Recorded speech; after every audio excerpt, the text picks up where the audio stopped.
Assalamualaikum warahmatullahi wabarakatuh. Kami dari kelompok 7 yang beranggotakan saya, Diva Oliviadaka Elipsi, dan rekan saya, Kaisya Alia Marsyanda. Pada kesempatan kali ini, kami dari kelompok 7 mempresentasikan sebuah bab yang membahas tentang manusia dan kegelisahan. Materi pertama akan dibacakan oleh Kaisya. Kepada Kaisya dipersilahkan. Baik, Diva, terima kasih atas waktunya. Di sini kami akan menjelaskan bab yang membahas tentang manusia dan kegelisahan. Yang pertama adalah definisi kegelisahan. Nah, apa sih kegelisahan itu? Kegelisahan adalah rasa ketidaknyamanan secara emosional yang meliputi kekhawatiran, ketidaktenangan, dan kecemasan. Kemudian, kegelisahan sebagai ekspresi kecemasan. Kegelisahan sering diartikan sebagai bentuk kecemasan atau ketakutan. Kegelisahan juga terkait dengan frustasi, yaitu keadaan di mana sesuatu yang kita inginkan tidak tercapai. Ada beberapa tanda kegelisahan, yaitu seperti berjalan mondar-mandir, memandang jauh sambil mengepal tangan, duduk termenung, dan tampak murung. Menurut Sigmund Freud, ada 3 jenis kecemasan.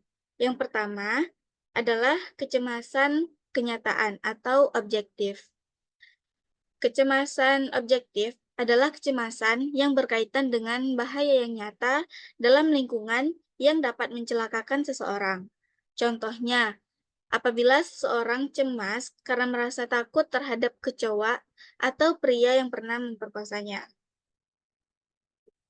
Kemudian yang kedua ada kecemasan neurotis atau kecemasan syaraf.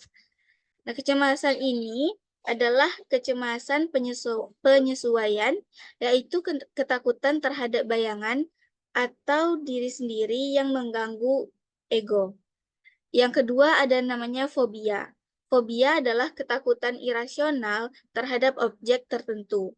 Dan ada juga namanya reaksi gugup, yaitu rasa takut tiba-tiba tanpa provokasi yang jelas. Kemudian kecemasan yang ketiga adalah kecemasan moral, yang disebabkan oleh emosi pribadi seperti iri, benci, dan marah. Kecemasan ini juga terkait dengan ketidakpuasan diri dan merasa kurang jika dibandingkan dengan orang lain. Ada beberapa sebab orang merasa gelisah. Penyebab utamanya adalah kegelisahan seringkali timbul dari ketakutan akan kehilangan hak-hak dasar seseorang akibat ancaman dari luar atau dalam. Contoh ancamannya bisa berupa bahaya alam seperti banjir, gunung meletus, atau perampokan yang mengancam hak hidup, hak milik, hak perlindungan, hak kemerdekaan, dan nama baik. Kemudian, tanda-tanda bahaya seperti suara kentongan yang terus-menerus sebagai sinyal ancaman yang belum jelas, namun menyebabkan kegelisahan. Nah, apa sih usaha-usaha mengatasi kegelisahan? Yang pertama ada sikap tenang, pentingnya ketenangan emosional. Bersikap tenang membantu kita berpikir jernih dan mengatasi masalah lebih efektif. Yang kedua adalah introspeksi dan analisis. Tanyakan pada diri sendiri, persiapan, dan tabah dalam menerima kegelisahan yang datang pada diri kita. Yang ketiga adalah pasrah kepada Tuhan. Serahkan nasib kepada Tuhan dan ketenangan spiritual. Kemudian selanjutnya kita akan membahas tentang keterasingan. Untuk definisi keterasingan, jadi keterasingan adalah keadaan di mana seseorang merasa terpisah, tersisih, atau terisolasi dari pergaulan sosial. Asal kata keterasingan ini yaitu berasal dari kata asing yang berarti sendiri atau tidak dikenal. dan terasing yang berarti terpisah dari yang lain. Kemudian ada juga penyebab keterasingan. Yang pertama adalah perilaku yang tidak diterima. Jadi, jika seseorang melakukan perilaku yang tidak bisa diterima oleh sosial, maka akan menyebabkan keterasingan oleh orang tersebut. Perilaku yang menyimpang dari norma masyarakat atau melanggar nilai-nilai, seperti mencuri, memperkosa, atau menghina. Maka orang yang melakukan perbuatan-perbuatan yang melanggar norma masyarakat akan menyebabkan keterasingan kepada pelaku tersebut. Kemudian yang kedua ada kekurangan pada diri, yaitu ketidakmampuan atau kesalahan pribadi, baik dari segi pengetahuan, keterampilan, atau kekurangan fisik. Ada juga keterasingan yang dipaksakan. Nah, keterasingan yang dipaksakan ini adalah yang pertama oleh masyarakat, yaitu pengucilan sosial seperti tidak simpati, tidak berurusan, atau bahkan boikot terhadap seorang yang memiliki perilaku menyimpang. Yang kedua adalah keterasingan yang dipaksakan oleh institusi, yaitu penjatuhan sanksi hukum atau tindakan resmi oleh lembaga seperti pengadilan untuk mencegah dampak negatif terhadap masyarakat. Sekian dari saya. Saya kembalikan kepada moderator. Baik, semuanya, saya akan menjelaskan tentang slide berikutnya. Tolong di next aja. Nah, apa sih contoh keterasingan itu? Contoh keterasingan yaitu ada namanya keterasingan karena kekurangan. Nah, keterasingan karena kekurangan ini yaitu ketidakmampuan atau kesalahan pribadi yang dapat menyebabkan seseorang merasa terasing karena tidak dapat menyesuaikan diri dengan masyarakat. Biasanya ini terjadi di sekolah, di dunia perkuliahan, dan banyak lagi. Seperti di dunia pekerjaan juga. Next. Nah, selanjutnya adalah kesadaran dan perbaikan. Proses kesadaran dan perbaikan, yaitu yang pertama adalah proses kesadaran. Keterasingan dapat memicu kesadaran akan kesalahan atau kekurangan diri, yang pada akhirnya mendorong perbaikan perilaku. Lalu yang kedua adalah keterasingan sebagai pembelajaran.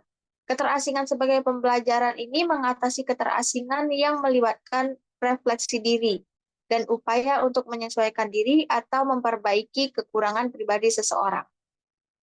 Next. Nah, selanjutnya adalah definisi kesepian.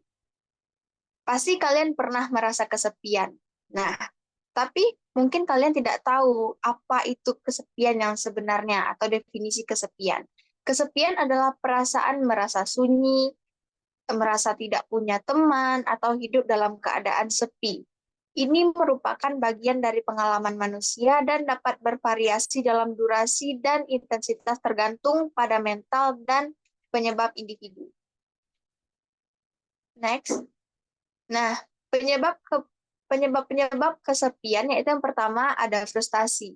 Orang yang frustasi seringkali mencari kesepian sebagai pelarian dari masalah atau penderitaan. Lalu yang kedua, keterasingan. Kesepian seringkali merupakan akibat dari keterasingan. Misalnya seseorang yang bersikap sombong dan dijauhi oleh teman-temannya akan merasa kesepian karena terasingkan. Lalu yang ketiga ada rendah diri. Orang yang dengan rasa rendah diri atau insecure itu cenderung memilih untuk menyendiri yang berujung pada kesepian. Next. Nah, selanjutnya ada definisi ketidakpastian. Siapa dari kalian yang tidak mendapat ketidakpastian dari orang-orang sekitar? Nah, apa sih ketidakpastian itu? Ketidakpastian adalah keadaan di mana sesuatu tidak dapat dipastikan, tidak menentu, atau tanpa arah yang jelas. Ini sering disebabkan oleh kekacauan pikiran dan ketidakmampuan untuk berkonsentrasi. Selanjutnya yaitu sebab-sebab terjadi ketidakpastian. Yang pertama tentu obsesi. Pikiran atau perasaan yang terus-menerus tentang hal-hal yang tidak menyenangkan tanpa alasan yang jelas. Yang kedua ada fobia. Fobia ini ketakutan yang tidak terkendali terhadap sesuatu atau kejadian tanpa alasan yang jelas, seperti takut ketinggian, takut kegelapan, takut kesempitan gitu. Atau takut sama cowok bisa. Lalu yang ketiga ada kompulsi. Kompulsi ini keraguan-raguan yang mendorong seseorang untuk melakukan tindakan yang sama berulang kali, meskipun tidak diperlukan. Seperti jalan mondar-mandir. Selanjutnya, nah yang keempat ada histeria. Histeria ini sama dengan neurosis atau syaraf tadi, yang disebabkan oleh tekanan mental atau pengalaman pahit yang mengganggu kontrol diri. Yang kelima ada delusi, keyakinan atau pikiran yang tidak rasional dan tidak sesuai dengan kenyataan. Yang keenam ada halusinasi, persepsi khayalan tanpa rangsangan panca indera, seringkali disebabkan oleh obat atau sugesti diri. Lalu yang ketujuh ada keadaan emosi. Nah, keadaan emosi ini dapat mengganggu emosional yang mempengaruhi seluruh pribadi, termasuk nafsu makan, tekanan darah, dan sikap. Nah, usaha-usaha penyembuhan ketidakpastian yang pertama itu kita bisa mengkonsultasikan kepada psikolog. Jika ketidakpastian disebabkan oleh masalah yang sulit diatasi sendiri, konsultasi kepada psikolog dapat membantu teman-teman. Lalu yang kedua ada pemecahan masalah spesifik. Jika penyebabnya jelas, misalnya rindu atau kangen, solusi sederhana seperti bertemu dengan orang yang dirindukan bisa efektif dalam mengatasi masalah ini. Lalu yang ketiga yaitu latihan untuk mengatasi fobia. Ketakutan yang tidak rasional dapat diatasi dengan perlahan-lahan berkenalan dan berlatih menghadapi objek yang ditakuti. Dan yang terakhir adalah pengalaman dan kesadaran. Sikap sombong dapat berkurang setelah mengalami musibah karena pengalaman dan kesadaran pribadi mereka. Baik, itu saja presentasi kami pada kali ini. Terima kasih atas perhatian teman-teman. Kami ucapkan terima kasih. Assalamualaikum warahmatullahi wabarakatuh.